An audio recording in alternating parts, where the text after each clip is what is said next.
শোনো না, খুব শীত পড়েছে তো, আর রাধার সোয়েটারটাও ছিঁড়ে গেছে।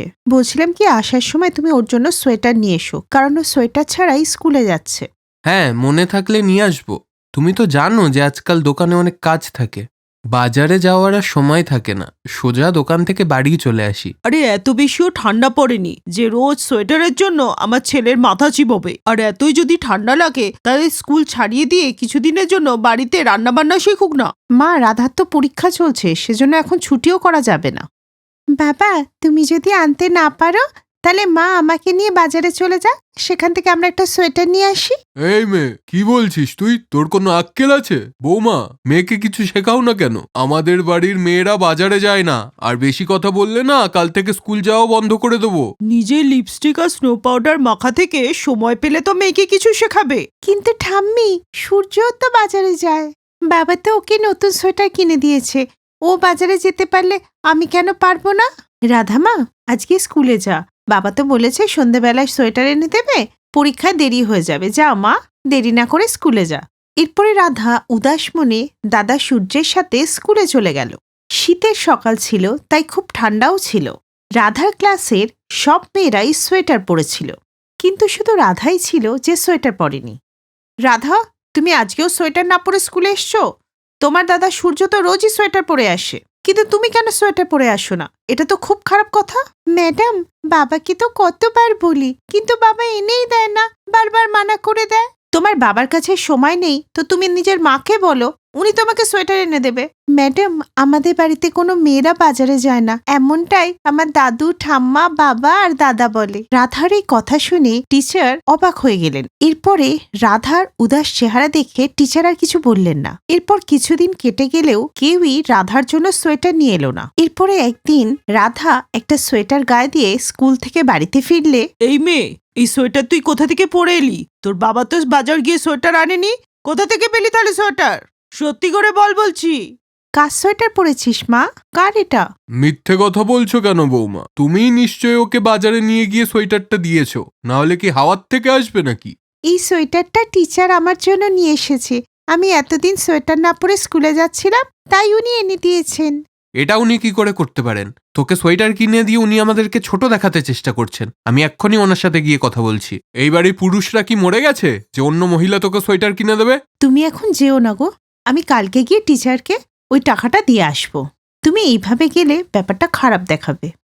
মালতী আটকাবার চেষ্টা করলেও রাধার বাবা শুনল না, আর রেগে সোজা টিচারের কাছে গিয়ে পৌঁছায়। ওই সময় টিচার বিদ্যা স্কুল থেকে বেরোচ্ছিলেন। ম্যাডাম, এই নিন আপনার দেয়া সোয়েটার। আমার মেয়ের জন্য আপনাকে এত কষ্ট করতে হবে না। আমাদের বাড়ির মহিলাদের বাজারে যাওয়ার অধিকার নেই, কিছু চাইলে আমরা পুরুষরাই এনে দিই।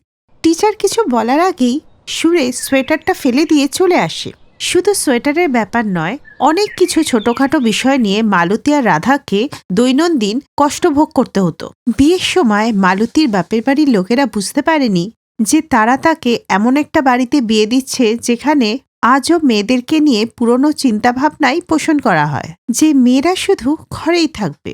মালতী জানতো যে রাধা শুধু ক্লাস 8 পর্যন্তই পড়তে পারবে, কারণ এরপরে তাকে শহরে গিয়ে পড়ার অনুমতি ছিল না। মালতী জানতো যে আর 2 বছর পর ওর মেয়ের অবস্থাও ওর মতো হবে, বাড়ির কাজ আর রান্নাঘর, আর তারপরে বিয়ে।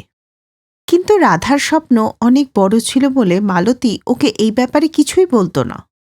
রাধা রাত্রিবেলা শুয়ে মাকে নিজের স্বপ্নের কথা বলতো।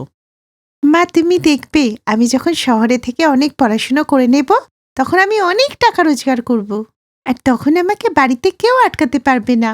আমি তোমাকে বাজারে নিয়ে যাব, আর সেখানে তোমাকে নতুন নতুন শাড়ি কিনে দেব। শুধু আমাকে বড় হতে দাও, আর শহরে গিয়ে পড়াশোনা করতে দাও মা, আমি সব ঠিক করে দেব। হ্যাঁ রে মা, আমি এটাই চাই, যাতে তোর স্বপ্নটা পূরণ হোক। আচ্ছা, এবার ঘুমো, কাল তো স্কুলেও যেতে হবে। রাধার এই কথা শুনে মালতীর চোখে জল এসে যায়। এইভাবে অনেক বছর কেটে গেল, অনেক কিছু পাল্টে গেল। শুধু পাল্টালো না মেয়েদের বাজারে না যাওয়ার ব্যাপারটা। আরে, শহর থেকে ডাক্তার হয়ে চলে এসেছিস, তাই জন্য কি আমরা আমাদের বছর ধরে চলে আসা নিয়ম পাল্টে দেবো নাকি? এমনটা হচ্ছে না। যতদিন থাকার থাক, তারপর শহরে ফিরে যা। ছাড় মা, আমরা তো তোর বৌদির স্বাদের জন্য এখানে এসেছি, না হলে তো আমি তোকে কোনোদিনই এখানে আনতাম না। মা, ঠাম্মার তো ওষুধের দরকার, বাবাকে যে ওষুধগুলো আনতে বলেছিলাম বাবা তো ভুল নিয়ে এসছে, এখন আমাকেই বেরিয়ে ওষুধ নিয়ে আসতে হবে। আর এমনিতেও আমি টিচারের সাথে দেখা করতে যাচ্ছি, তাই ফেরার সময় ওষুধ নিয়ে আসবো। কেমন ঠেটা মেয়ে রে বাবা, একটুও শুধরালো না। আগেও এরকম ছিল, এখনো এরকম আছে। এটাই ভালো হবে যে তোমরা দুজন মা মেয়ে এখান থেকে চলে যাও। বৌমা, আমি বলেছিলাম না যে আমাদেরকে তোমার সাধের অনুষ্ঠানে ডেকো না? আমাদের গ্রামে ফিরে আসাটাই উচিত হয়নি। রাধার ভবিষ্যৎ গড়ার জন্যই তো এই বাড়ি থেকে আমি সব সম্পর্ক ছেদ করে চলে গেছি, যাতে শহরে তার দাদু দিদার কাছে থেকে মেয়েটা তার পড়াশোনা কমপ্লিট করতে পারে। মা, আমি চাই যে আমার হবু সন্তান ঠাম্মির আশীর্বাদ পাক, পিসির ভালোবাসা পাক, তাই তোমাদের ডেকেছিলাম। রাধা, তুই এসে তো গেছিস, কিন্তু আবার তো নিজের ইচ্ছা মতো যা খুশি করিস না। তুই তো ভালো করেই জানিস যে আমাদের বাড়ির মেয়েরা বাজারে যায় না, শুধু ছেলেরাই যায়। আমি তো এইদিকে অবাক যে দাদাও এগুলোতে সঙ্গ দিচ্ছে। ভেবেছিলাম তুই বদলাবি, কিন্তু তুইও বদলালি না। যাই হোক, 7 পর্যন্ত আমরা আছি, বৌদির স্বাদ শেষ হলেই আমরা শহরে চলে যাব। আচ্ছা, তোমরা এখন এইসব কথা ছাড়ো। কালকে বৌমার স্বাদ, কত কাজ বাকি। সূর্য, সুরেশ, নিমন্ত্রণটা সেরে এসো। পরের দিন থেকেই অনুষ্ঠানের প্রস্তুতি শুরু হলো। গান বাজনা হচ্ছিল, গোটা বাড়ি সাজানো হয়েছিল। সন্ধ্যার স্বাদের অনুষ্ঠানে সবার মুখেই হাসি ছিল। হঠাৎই সন্ধ্যার লেবার পেন শুরু হয়ে যায়। এ বৌমা, এই তুমি কি করছো? 7 মাসেই বাচ্চা বার করে দিচ্ছ, 9 মাস পর্যন্ত রাখতে পারলে না? কি হচ্ছে এসব? কাকি, অনেক সময় বাচ্চা 7 মাসেও হয়ে যায়। আপনি সরুন, আমাকে বৌদিকে দেখতে দিন। মা, বৌদিকে এখনই হাসপাতালে নিয়ে যেতে হবে। এই মেয়ে, তুই জানিস না যে আমাদের বাড়ির মেয়েরা বাজারে যায় না? তুই ওকে নিয়ে হসপিটালে কি করে যাবি? বাবা ঠিকই বলছে, আমাদের বাড়ির মেয়েরা বাজারে যাবে না। আমি এখনই ডাক্তারকে বাড়িতে ডেকে নিয়ে আসছি। যা হবে বাড়িতেই হবে। আরে ডাক্তারবাবু তো শহরে বাইরে গেছে, আমি কালকেই তো গেছিলাম বৌমাকে নিয়ে। কাকিমা, তুমি যে তোমার বৌমাকে বাজারে নিয়ে গেলে, কেউ বারণ করলো না? না মা, আমরা তো গরিব লোক, সব কাজ নিজেদেরকেই করতে হয়, তাই কেউ কিছু বলে না, আমরা চলে যাই। সবাই খুব চিন্তায় পড়ে যায়। রাধা, আমার বাচ্চাকে বাঁচিয়ে দাও, তোমার পায়ে পড়ছি। আমি থাকতে তুমি আর তোমার বাচ্চার কোনো ক্ষতি হবে না বৌদি। আজকে এই বাড়ির মেয়ে বাজারে যাবে। সূর্য, গাড়ির চাবি দে। আমি বলছি সূর্য, গাড়ির চাবি দে। ওই দিন কেউ আর মাঝখানে আসেনি। রাধা তার বৌদি আর তার মাকে নিয়ে হাসপাতালে চলে যায়। ওই দিন বাড়ির সবাই বুঝতে পারল যে ওরা কতটা ভুল ছিল। আর আজকে রাধা না থাকলে কি হতো? আজকে রাধা না থাকলে সন্ধ্যা আর তার সন্তানের জীবনে অনেক বড় বিপদ নেমে আসতে পারত। রাধা জানত সে আজকে যে সাহসটা দেখিয়েছিল সেটা একমাত্র তার মায়ের প্রচেষ্টারই ফল। যদি মালতী দেবী রাধাকে শহরে না নিয়ে যেতেন বা পড়াশোনা করতে না দিতেন, তাহলে হয়তোবা আজকেও এই গ্রামের মেয়েরা বাজারে যেত না।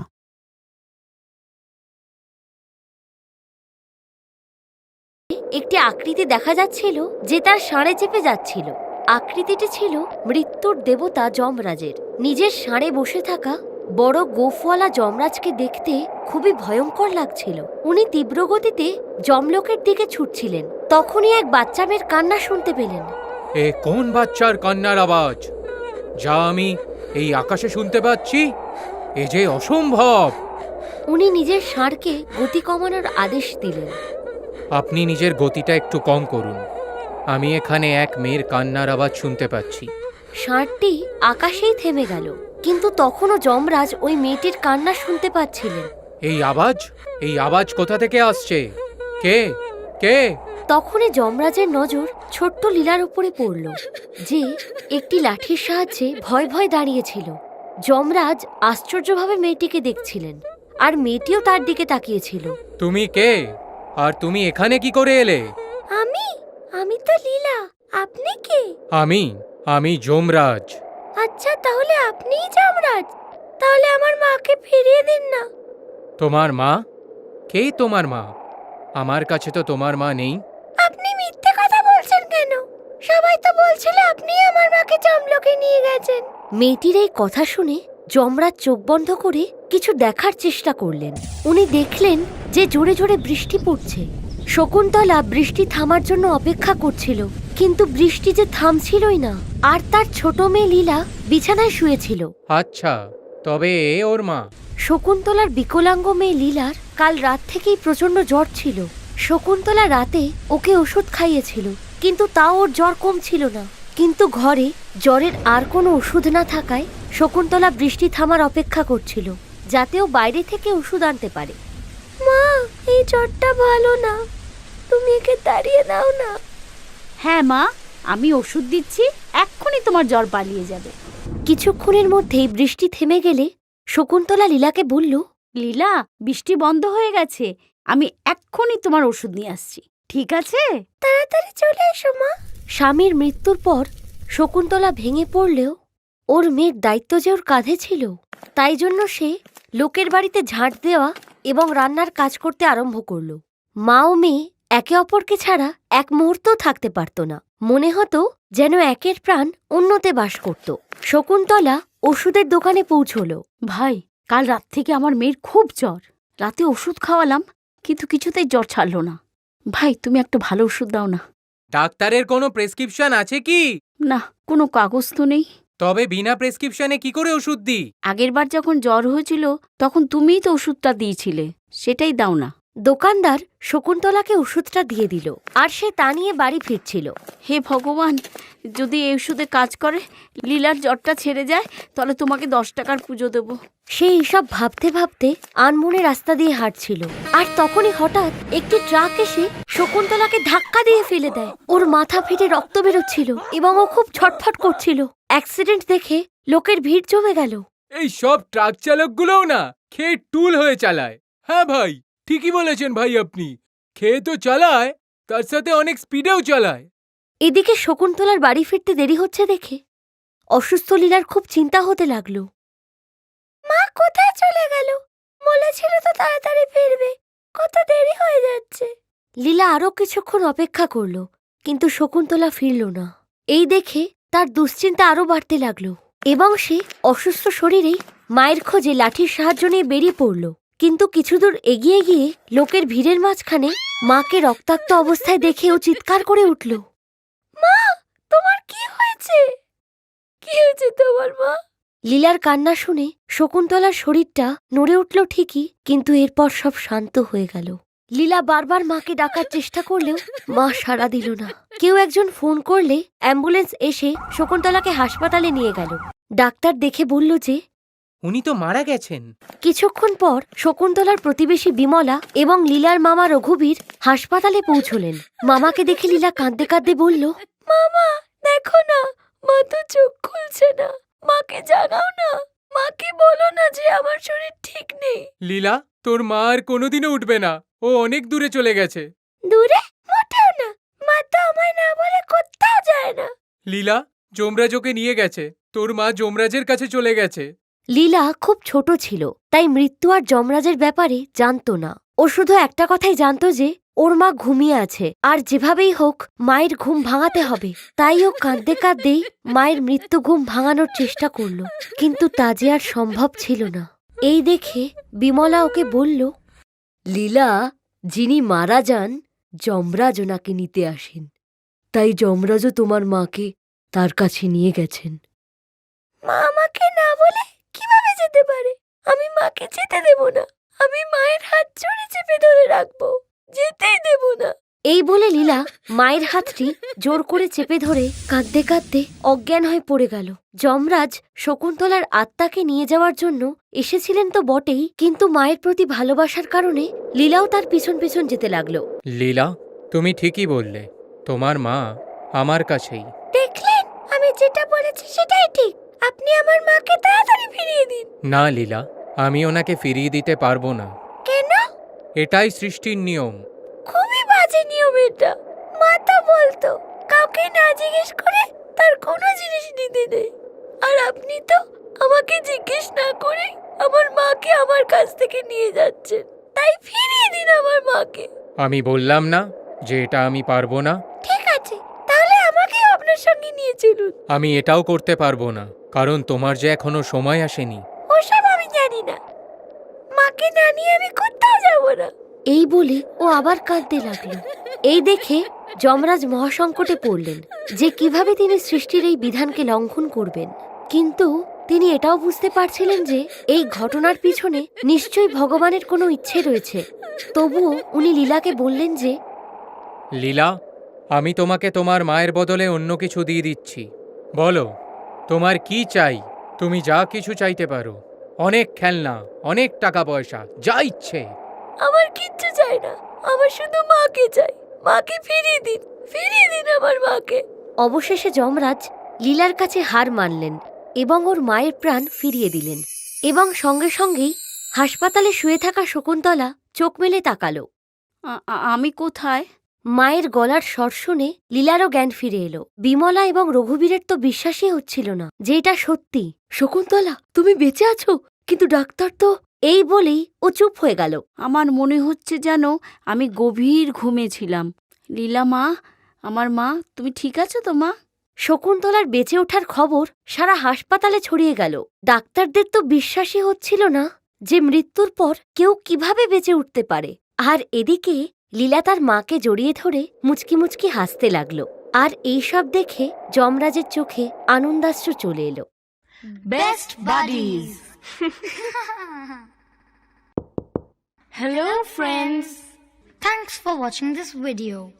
अगर आपको ये वीडियो पसंद आया है तो प्लीज लाइक, सब्सक्राइब, कमेंट्स करें इस वीडियो पर और हाँ, शेयर करना भी ना भूलें। और भी मजेदार वीडियो देखने के लिए नीचे दिए गए बेल आइकॉन को दबाएं। देखते रहिए बेस्ट बडीज।